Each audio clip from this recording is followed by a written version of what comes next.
By Snedden. Oh, what a goal. What a beautiful goal, Johnny Doyle.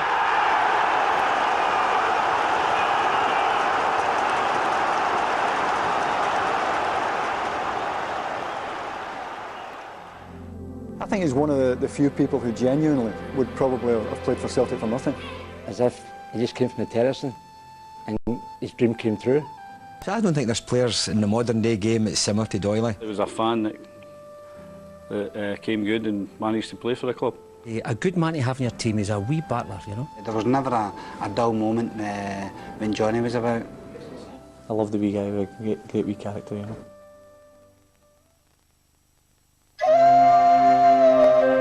Johnny Doyle would never have claimed to be the greatest footballer that ever wore the legendary number 7 shirt for Celtic, but few, if any, would dispute that any player wore his heart on his sleeve quite so openly.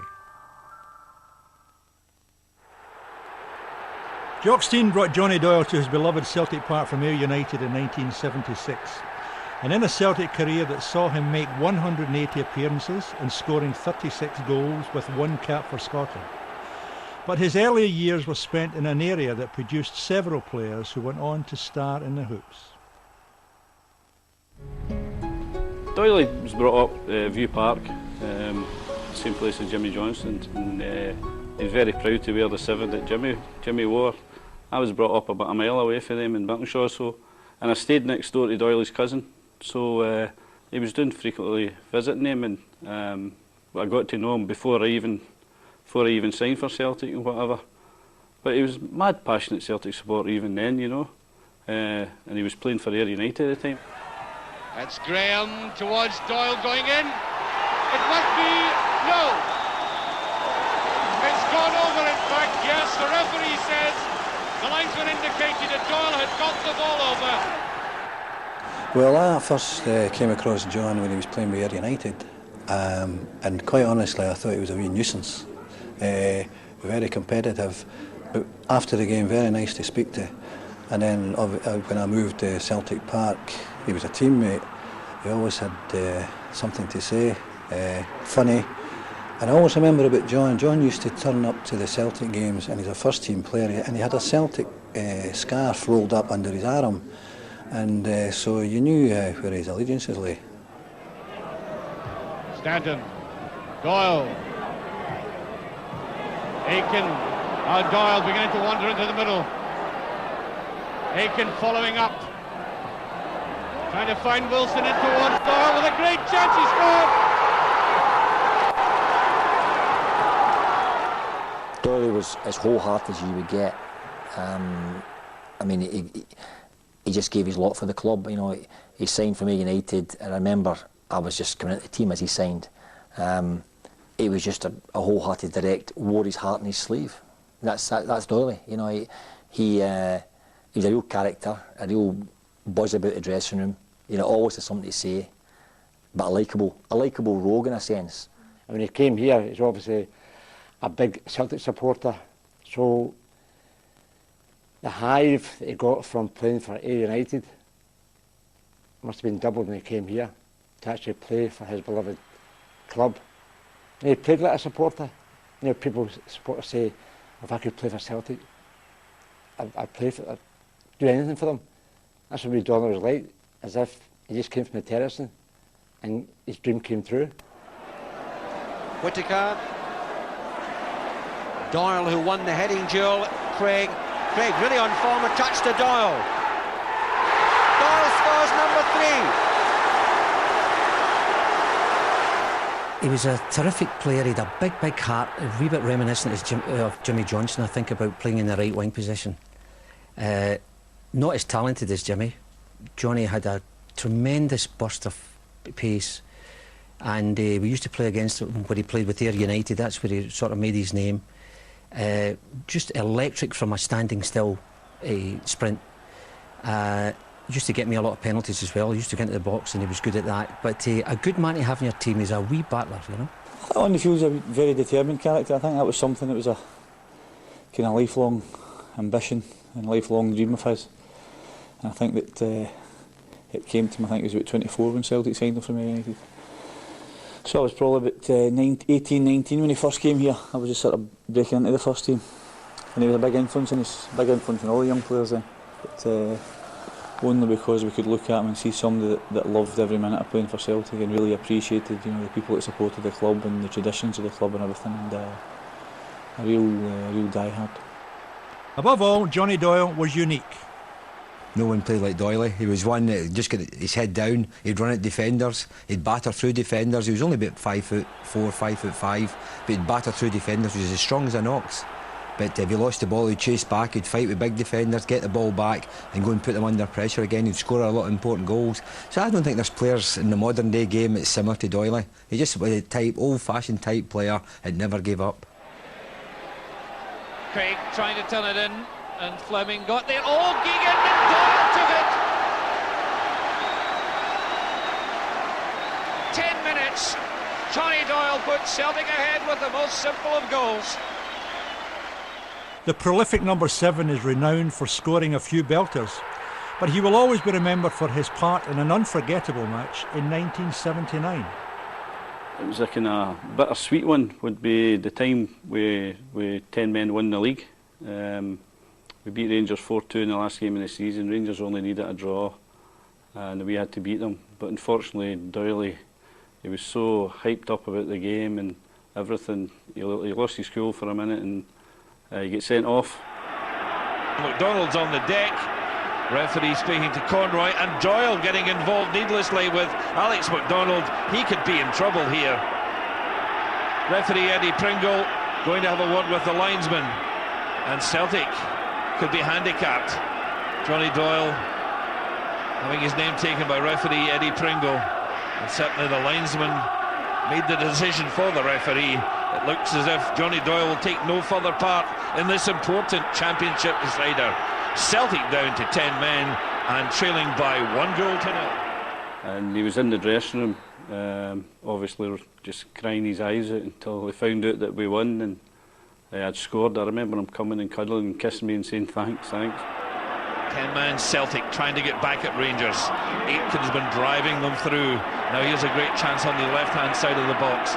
Hogan setting it up. Aitken again's made a great run into the middle. Roy Aitken there and scoring for Celtic, the equaliser. And it's Celtic 1, Rangers 1.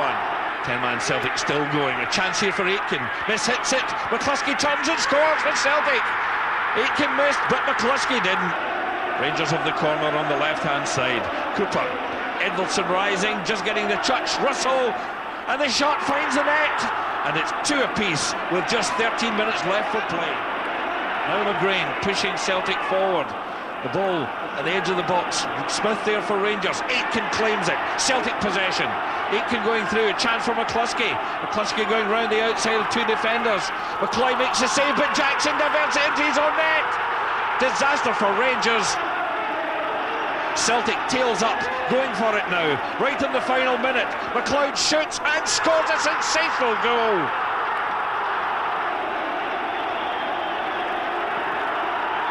It's all over. Celtic have won the championship. A magnificent strike from Murdo McLeod. 10-man Celtic are the champions. An astonishing game at Celtic Park. Coming off the ropes not once, not twice, but 3 times to win the championship. Unbelievable scenes amongst the Celtic players. The 10 men have won the championship after being down, seemingly out. I think he's one of the few people who genuinely would probably have played for Celtic for nothing. He just loved pulling on the jersey. Not only a terrific player and a great teammate, but a real Celtic supporter. His name was synonymous with football fans, and of course he was a great... he had the Johnny Doyle Celtic Supporters Club. They then became McConnell's up the road here. So the Johnny Doyle Celtic Supporters Club, of course, the fans must have loved him there because they had his name. So overall, the overall picture and overview of Johnny Doyle, it was well loved that fans wanted to have his name on their supporters bus. And he was the type of guy where you would say to him during the week that you were maybe going to a supporters function in Aberdeen, and he would say, "I'll come with you." And he would say, "You know, it's a while since I've seen them up there," and he would give up his Saturday night to come up to Aberdeen and spend a lot of time with the supporters. And I don't know how difficult it is now to get the modern day player to a supporters club, but Doyle was out there every Saturday night and loved it as well. He's the kind of guy you could rely on the field and off the field. If he said he was going to a supporters do with you, he would go. I remember at that time, if one player was going to a supporters do, then 2 or 3 of us would go along with him. It was that kind of team that you know, we're all in there together. And I remember one night Johnny Doyle wanted a TV, and Johnny Doyle and David Probin got on well, and they went up to a Celtic supporters do. I think it was up Royston Road, the Celtic Supporters Association up there, and David Probin came second, and Johnny Doyle came first, and Davy went up, and there was a big TV, and Johnny said, I think I'm getting the TV, and David Probin got the TV, and Johnny got a lovely big trophy, and he was raging the whole night. He wouldn't go. Davy said, that's some TV I've got, Johnny. Undoubtedly a talent on the pitch, Johnny was also an entertainer on the sidelines. Mad as a brush. Great guy to have about the dressing room. Great laughs with him. He used to exasperate Big Jock often, because Big Jock would maybe give a team talk, and then he would say, now, any questions? And of course, in those days you didn't ask any questions, but Doyle would maybe say, aye boss, and he'd just turn and see it was Doyle and just used to shake his head. Doyle to take it. Shot one out in front, a chance for Edvaldson. McCullough out to Doyle, handball, and Doyle driving the ball in. Referee was in the way. He could have stood there all day and tried that and not got it right again. So, and the referee sent him off. Johnny Doyle being booked.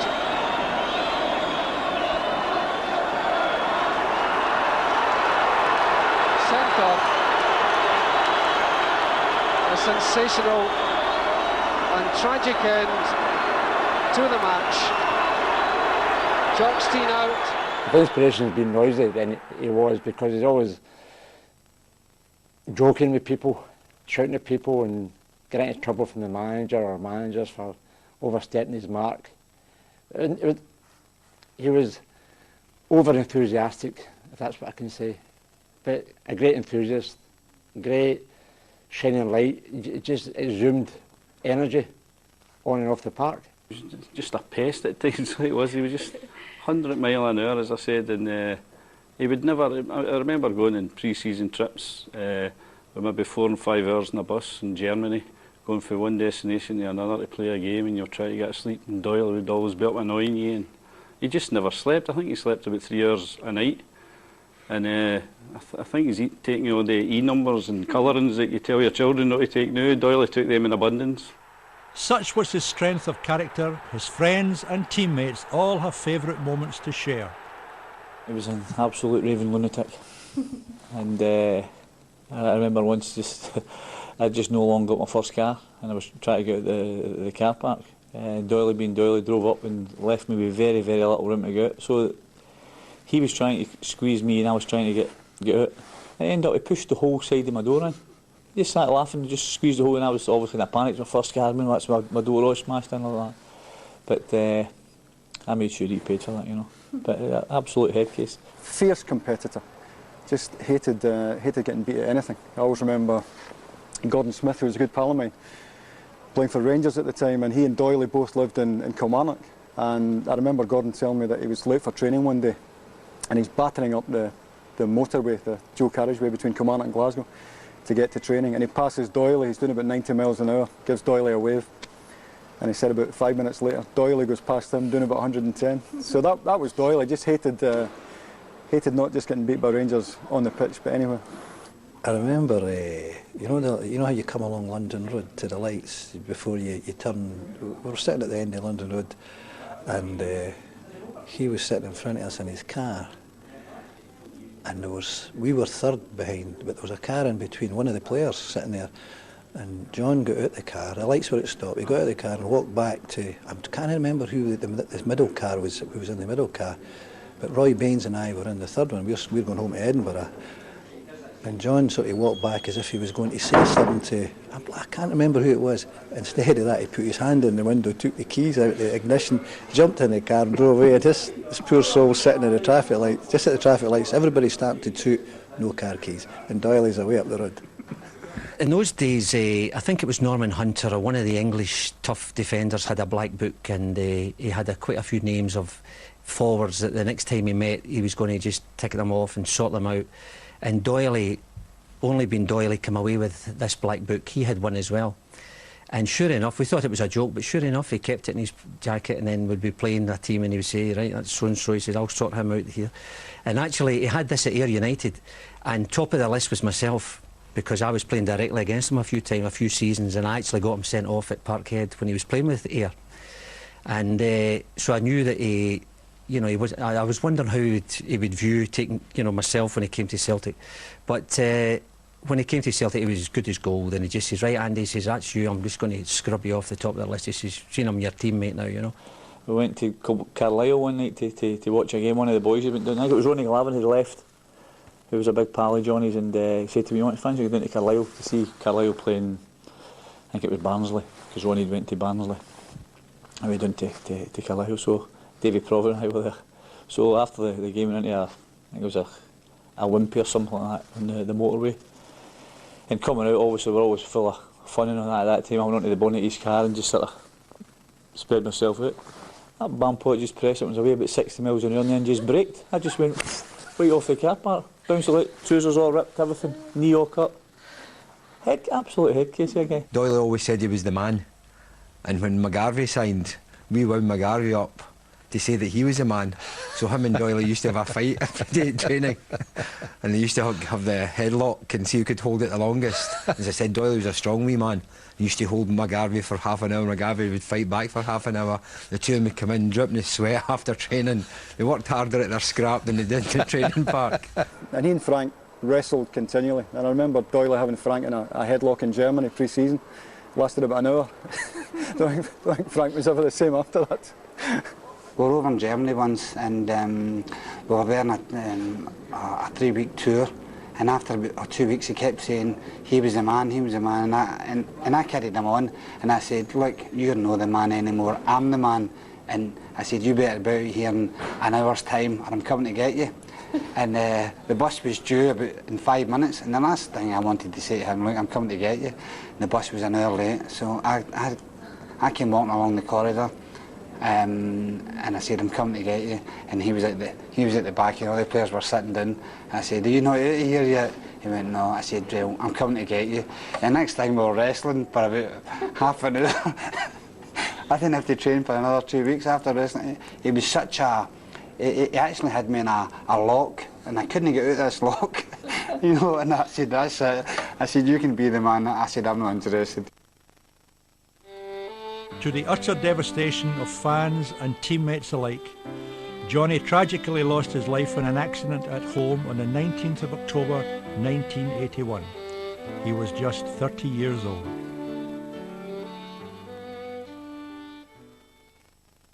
I was out in America at the time, and I was coming back to see my father. At that time he was ill.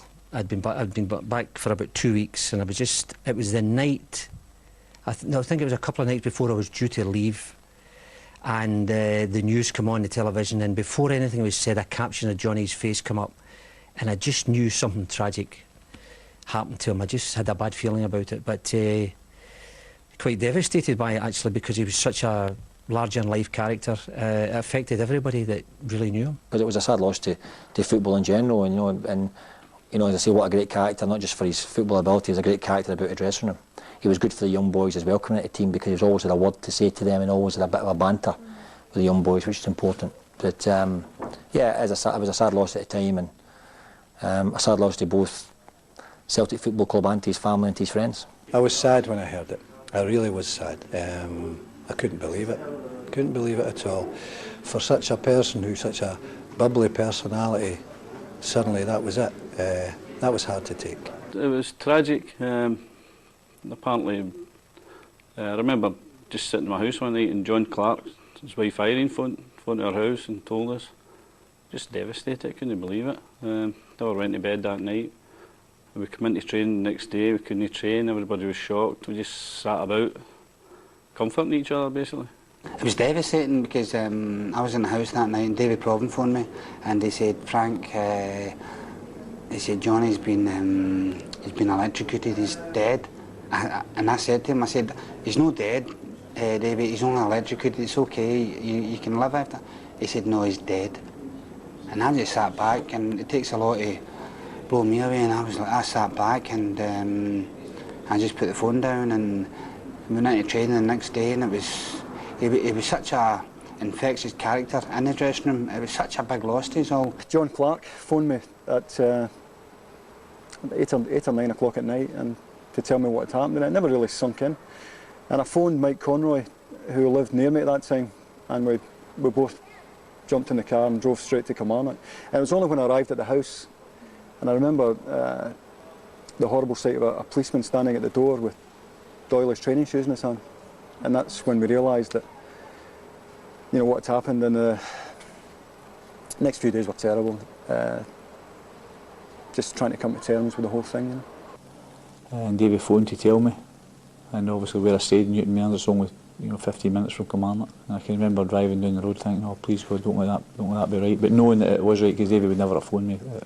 So, and I remember the most horrible feeling just turning into the street at that time and seeing the ambulances and the police and everything like that about there, and that's when it suddenly hits you, you know.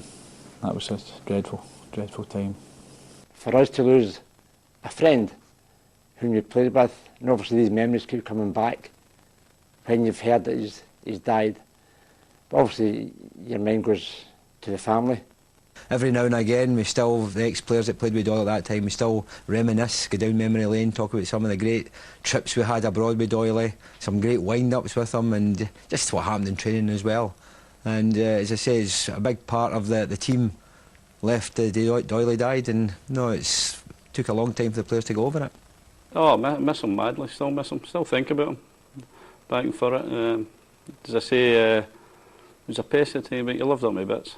I was in Bar 67 in the Gallagate last night. The guys asked me about a fantastic mural, or mural as Gary Pendry says, a fantastic mural up on the wall. The brother Walfred and Celtic players past and present, and obviously over in the corners there's a great one of Johnny Doyle with his arms folded, and he would love that. He would love to know that he's been remembered well, and he'll be forever in the history of the football club, you know. I've travelled around these islands, from shore to shining shore. I met so many heroes from the team that I adore. I followed Glasgow Celtic from Lisbon to Aberdeen, but I always remember Johnny Doyle in the green. Oh,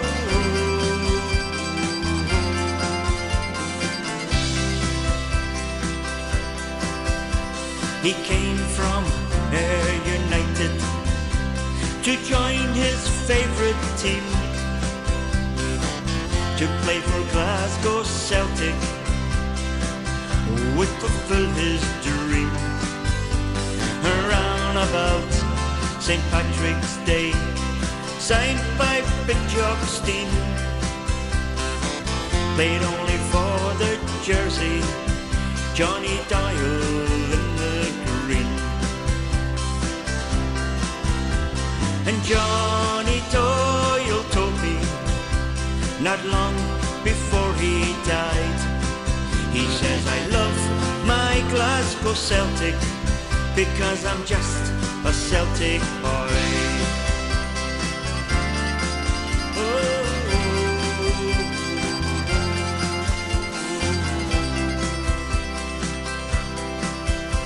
In Europe 1980, we all know what Johnny did.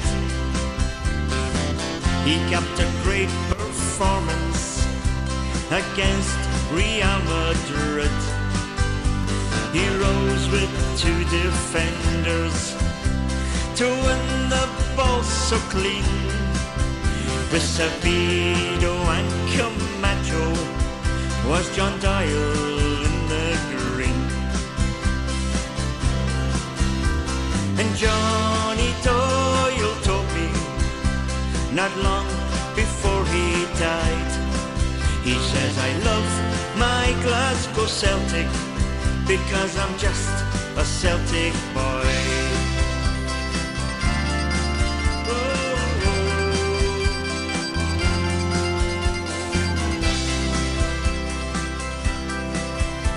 So when your prayers remember a gallant Celtic son, his young life cut so cruelly in 1981, the 19th of October turned a grey and rainy day, and then I heard John Doyle had sadly passed away. And Johnny Doyle told me not long before he died, he says, I love my Glasgow Celtic because I'm just a Celtic boy. He says, I love my Glasgow Celtic because I'm just a Celtic boy.